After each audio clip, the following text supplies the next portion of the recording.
You know, before I get into the meat of this video, there's a few things that need to be said up front that will, of course, serve as the intro to this masterpiece. And of course, you have seen the title. Now, due to the subject matter of this video, I'm a tad bit saddened, but I'm also very excited. And the reason being is because the football gods have decided to smile on the 6-time Super Bowl champs, the Pittsburgh Steelers, allowing them to draft the best running back in the 2021 draft class. I mean, it's just, they didn't have to trade up to move up. They didn't have to give up any draft picks. They just waited their turn, and there he sat at number 24, and he was still on the board. And to have that brother Najee Harris sitting on the board for the Pittsburgh Steelers, that's a no-brainer. That's a selection that has to be made. Pittsburgh just got them the best running back in this class, and the football gods have smiled on our champs. Now, in the second, third, and preceding rounds, they can get him some big bodies up front to block for him. And I do believe that we might be able to correct some of the downfalls that we had last season. So I'm excited. But that's another subject. And I've said this in many of my videos. I've tried to warn true pro-blacks, and let me be clear on this, because I do believe there are men and women who are truly pro-black, who are truly black first. I mean, I believe that. I mean, I happen to know one. I often talk about the brother. I met him when I was in college. We took an English class, and we met in that English class, and we have been friends ever since. He now resides in Harlem. And that brother is every bit as radical today as he was when we first met. A true pro-black, black first. The issues that he supports, the causes that he backs, the women that he dates. Pro-black. So I know that there are true pro-blacks and black first out there. And I tried to implore them, listen, y'all need to purge y'all's movement,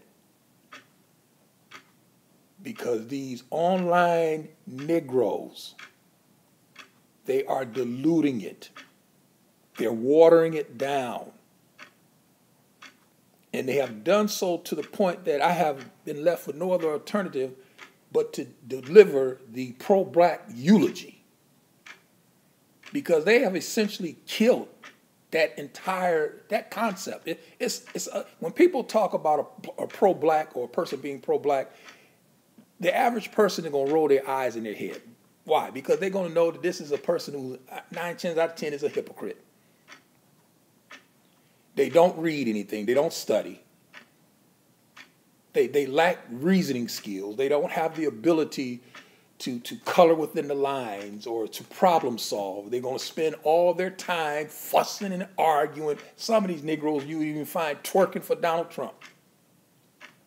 Why they call themselves black first. It's a complete travesty.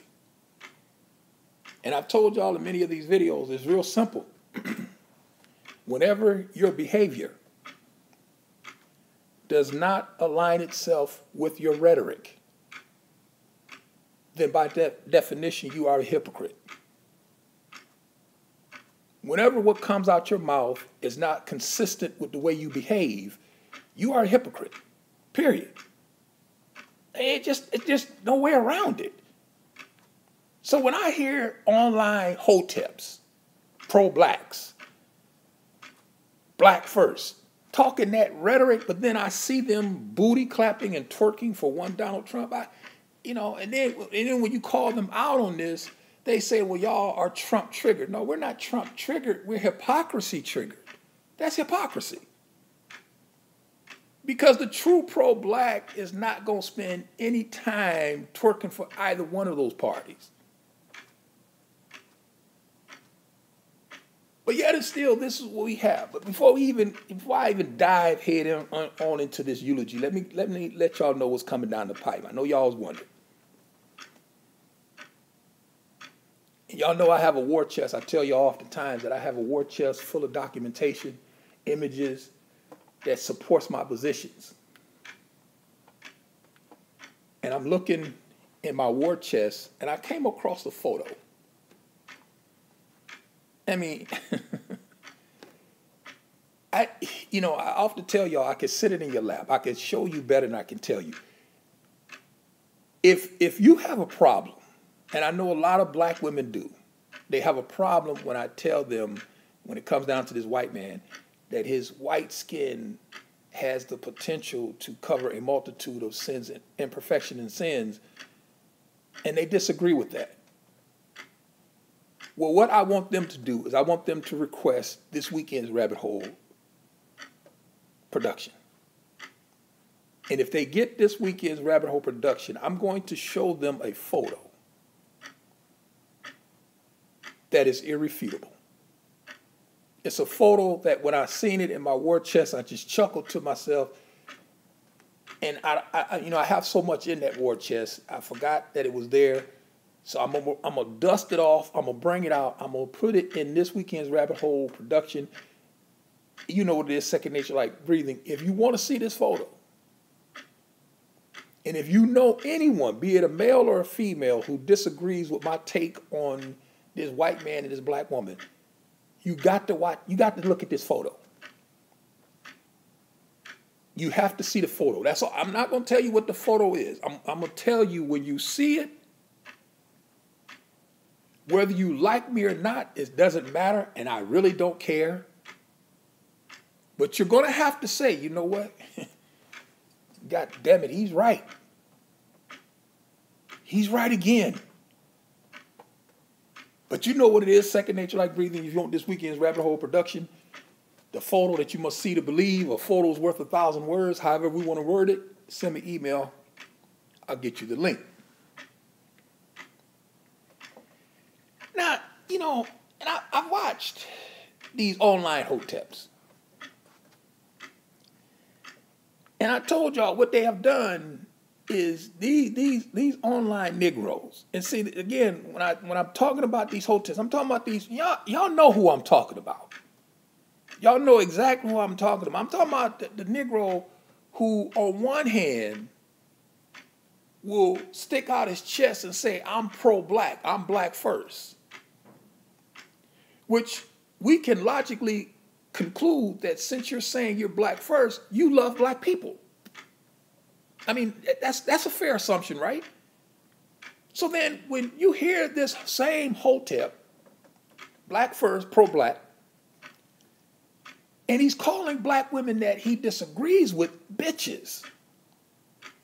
Well, wait a minute, dude. Stop. No, wait a minute. No. Pump your brakes. Because, listen, you say you black first. You love black people. And see, goddammit, listen, see, this is where a lot of pro-blacks, they don't want to go this far. Because, listen, man, when you say you love black people, you better be careful about what you're saying. See, you don't get the chance to pick and choose. No, you either love them or you don't. You can't sit back and say, well, these ones over here I love and them ones over there I know. No, it don't work that way. That's what you call hypocrisy. Now you could critique, you can analyze. I even go so far as to say you can rebuke. But you don't get to pick and choose which ones you love. Either you love black folks or you don't. And by you saying you're black first, we can logically conclude you're saying you love not only yourself, but you love black people. Then why is you calling these group of women over here that you disagree with bitches? Why are they bitches? And I told them, listen, either all black women are bitches or no black women are bitches, according to y'all's rhetoric. You don't get to pick and choose. Likewise, I've seen pro-black sisters making videos calling black men nakers. And I'm sitting back and I'm thinking, wait a minute, how is it that you call yourself black first? Which again means you love black people. And see, what the mistake that y'all have made is that y'all went too far too quick. And y'all said, I love black people, man. Do you know what you're saying when you say that? Because you don't get chance to separate. That means the ignorant ones. That means the stupid ones. And that pretty much sums up a lot of y'all. But you know that we'll have to deal with that in the whole. But the stupid ones, the ignorant ones, the buffoonish ones, as well as the college-educated, straight-laced, proper and prim, you have to love them all. You don't get the chance to pick and choose. And why don't you get the chance to pick and choose? Nigga, who are you to pick and choose who you gonna love or who you not gonna love? If you say you love black folks, you love black folks. We gonna hold you at your word. And that's the reason why I'm going to use y'all's Bible. That's the reason why y'all's Bible that y'all say y'all believe and love so much, that's the reason why that book said, by your word you shall be what? Either justified or condemned. And by your words telling us that you love black folks, but yet some of them are bitches, some of them are not. You telling us that you love black folks, but some of the black men are knackers. This same jargon that we hear from white racists. But you black first, you love black people? No, this is hypocrisy. This is hypocrisy. And this is one of the reasons why that whole entire movement has been diluted. It has been watered down. It has become a joke. When you hear someone, listen, when I hear a Negro saying that they're pro-black, you know what I think of? I think of a Negro who's ignorant, who can't connect dots, who will sleep with a white woman at the drop of a hat. You know, this is what I think of, a Negro who defends black female fuckery. Find themselves aligned with the same black women who spew toxic venom about black men, yet you sit next to them. See, that's what I think of when I hear a Negro say he's pro-black. When I hear a sister saying that she's pro-black, you know what I think of? An ex-swirler. I guarantee you, if you look at her past, there's a white dude somewhere lurking around. She might have a couple of mongrel children with one or two. And because she's mad at this white dude, she's going to come pro-black so she can bash white people, which this ain't really white people she has a problem with. She only really have a problem with that one white dude. That's what I think of when I hear a sister saying that she's pro-black. It has become a joke. Nobody takes this shit serious. And for the true black first, the true pro-blacks, man, I'm telling you, man, y'all have better start to purge this movement from these buffoons and these clowns. These minstrels that you see online running under the banner that I am black first, but do nothing but sit on live streams, bickering and argue with black folks for 10 hours. Nothing productive. Nothing that, can even be connected to this pro-black stance that you say you have. The Negroes will sit around and regurgitate the same talking points of white racists. I mean, it's just laughable to look at these online hoteps, these online pro-blacks. And the fact that all they do, they have reduced being pro-black. And I've told y'all this in many of my videos. They have reduced being pro-black to what? Defending black pathology, black pathological deviance, black fuck-ups. That's what being pro-black is. You just defend black folks no matter what they do. And most certainly defend black female fuckery. That's the reason why these so-called pro-black men are so identified. They're female identified. To the extent that they're even close with women who spew toxic venom about their own gender. Which is fucking mind-boggling to me. Because again, y'all's Bible that y'all say y'all believe says, listen, two men cannot walk in the same direction lest they agree. Lest they are in agreement. So when I see these hoteps walking and being friendly and alongside some of these women who spew this toxic venom, I have to logically conclude they agree with her.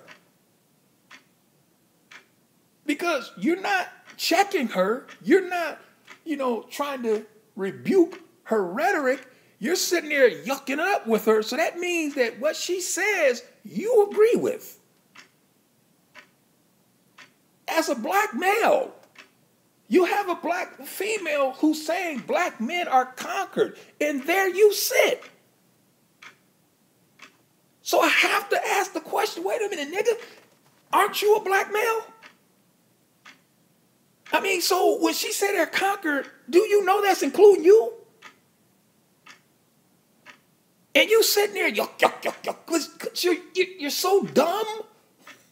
You mean you that stupid that you gonna let this woman talk about you right in your face and you sit there, yuck. I mean, that nigga. Hold on, man. Let me take a sip of this.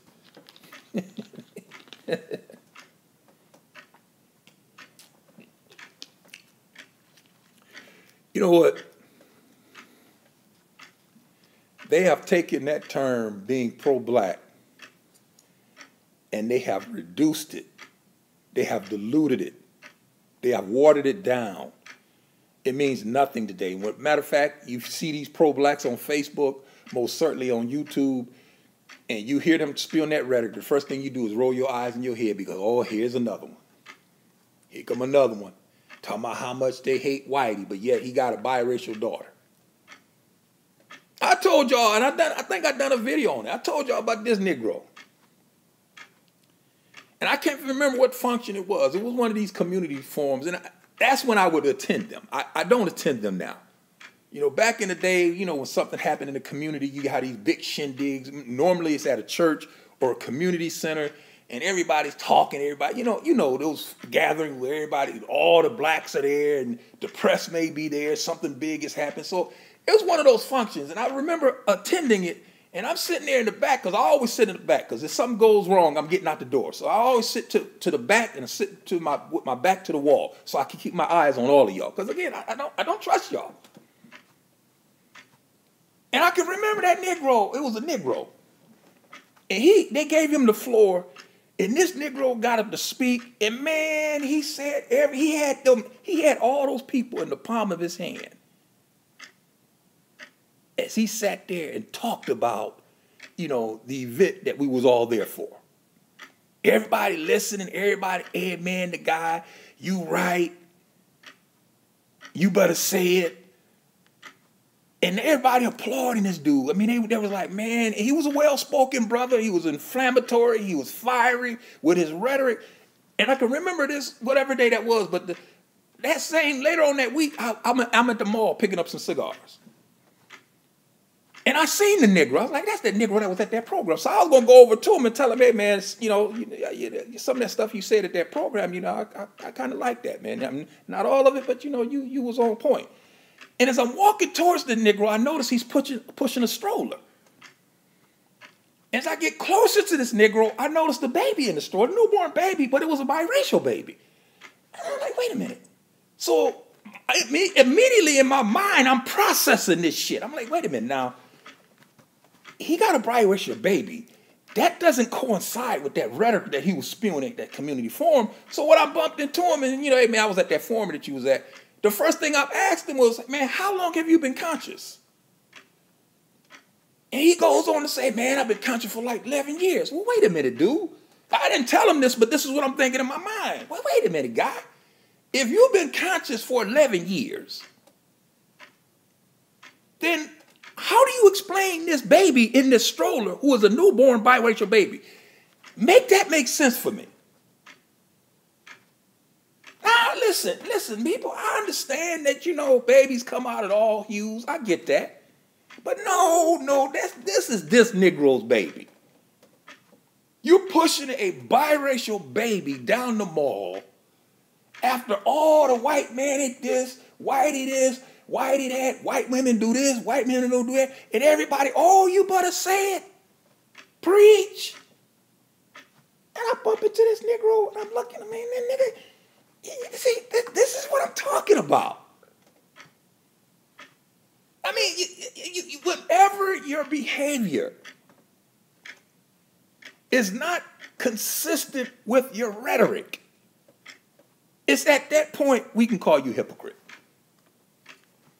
And the fact that you pushing, I didn't even ask him. I didn't, I processed it that quick. When I seen him, I seen the baby. That's the reason why the first thing I asked him was, how long you been conscious? Now, if he said, man, just a couple of months, man, I woke up, I made some, okay, all right, hey, whatever. But you said 11 years. So if that were the case, you should be walking down the mall with a biracial baby, a child. Then I can say, okay, well, that was 11 years. She's 11 years old now. Okay, whatever, man. It is what it is. We all do things in our past that, we wish we had them do them over again. We wouldn't do them, but okay, I got it. But no, you said you've been conscious for 11 years and you got a newborn biracial baby in a stroller. Make that make sense for me, people. See, they have diluted. They have taken that term pro-black and they have destroyed it. The internet has destroyed the pro-black movement.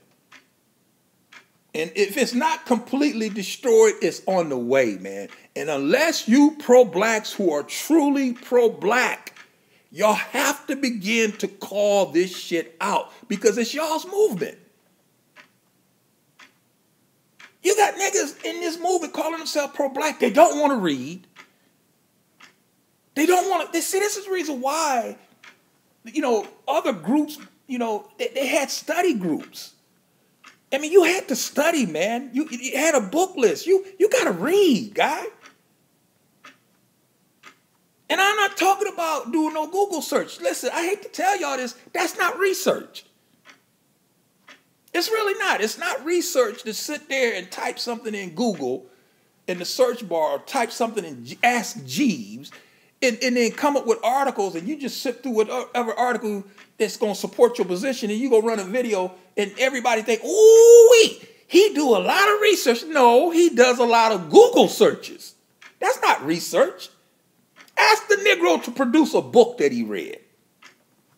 Ask the Negro to give me a book list of books that give me a picture of your library. The books that you have in your library. The stuff that you study. I've done numerous videos and I stopped doing them and people ask me to do them again. I feel a funny kind of way about that, but that's a subject for another video. But I've done videos in the past where I've given y'all book lists, books I've read, showed you this is what I read. This is a book you need to read on this. I have a library of that stuff. But yet it's still these online hoteps, pro-black, back to Africa, black first, Negroes, they don't do no reading. And it shows. It shows that they don't spend any time burning the midnight oil. You won't find this nigga in Barnes and Noble. And I understand we're in this age of the Kindle and you can download the books to your iPad. I got all that. I understand all that. But nothing beats getting that book off the shelf and having it in your hand. I still like that. That's what I like to have. And plus, if I like the book, I'm going to buy it so I can sit it on my library shelf. But the hoteps, they don't have to do no research.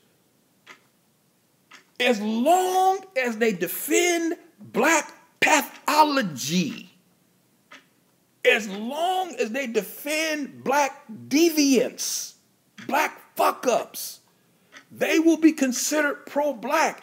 And listen, people, when you do that, when you defend black pathology and black deviance, then you will get a pass on your mistakes. No matter what you've done, people are going to turn a blind eye to that.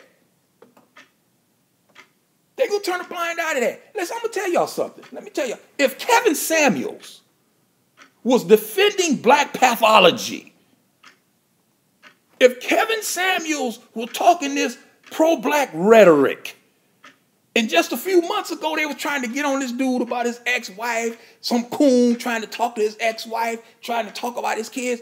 If that were the case and he was defending black pathology, it would be black women who would say, you know what, that don't even matter. That was in the past. See, that don't make no difference. He ain't doing it now. Why you trying to dig up his past? See, that's the treatment you get when you defend black pathology. When you defend black deviance, your fuck-ups are forgiven. Your mistakes are swept under the rug. And they don't require you to be intellectual. They don't care because they're dumb themselves. It's the blind leading the blind. Hell, I mean, why in the world do I want you to quote me a book that you know I'm not going to read and I know you didn't read? I mean, come on, man. Y'all know what this is. I mean, misery loves company. Shit. It's the pot and the fucking kettle. But this is the hypocrisy centering around this entire pro-black, back to Africa, red, black, and green, hotep movement. And I'm imploring on those who are truly pro-black, man, y'all got to clean this up, man. There's some good aspects to this movement. I don't agree with all of it, but that's up for discussion. We can have that debate. That's fair. But y'all are allowing these charlatans, man, these grifters, to come in after spending 4 or 5 years in prison and read one. See, they're infatuated with that whole Malcolm X reading the dictionary, and nigga, I know you ain't read that dictionary. Stop. You don't have that kind of discipline. You don't have that kind of discipline, Negro, to sit down and do that. So stop. I mean, I understand it. That got you read that and you thought about it. Now you want to come out, you a 2-book intellectual. You read 2 books, now all of a sudden you a scholar. Come on, man, stop. You can't run that on me. You can run that on them. But this is what has happened to the pro-black movement. They have destroyed it. They have reduced it to being nothing but defending black female fuckery and black pathological deviance. That's all it is. And if you do that, you're pro-black. They're so black female identified, I wouldn't be surprised if some of these Negroes squatted when they took a piss. They destroyed it. They fucked it up. But you know what? Let me stop. You know, I told y'all these rants, man. That's just a rant, man. Like I said, I'm sitting here watching the draft. I'm excited about the Steelers and their selection, and I'm thinking about this, so I recorded the video. I'm not going to even upload this video till Saturday. Y'all know I only do my videos on Saturday. So let me stop. I'm going to look at this brother we drafted and get ready for round 2 on Friday and see who I think we pick 55, see who we pick up, need some linemen. If you want that photo that you have to see to believe, you know what it is, second nature like breathing. Send me an email, I'll send you the link. You won't believe this photo when you see it. And if you have anybody who disagrees with my take on interracial dating and how black women treat white men, I'm telling you, you got to see this photo. You have to see this photo. And like I said, this is the final nail in the coffin. Like I said, I can show you better than I can tell you. I've been saying it. Y'all don't like to hear me saying it. So now what I'm gonna do, I'm gonna just set it in your lap and let you look at it for yourself. And then you tell me, am I right or wrong? I already know the answer. Because at the end of the day,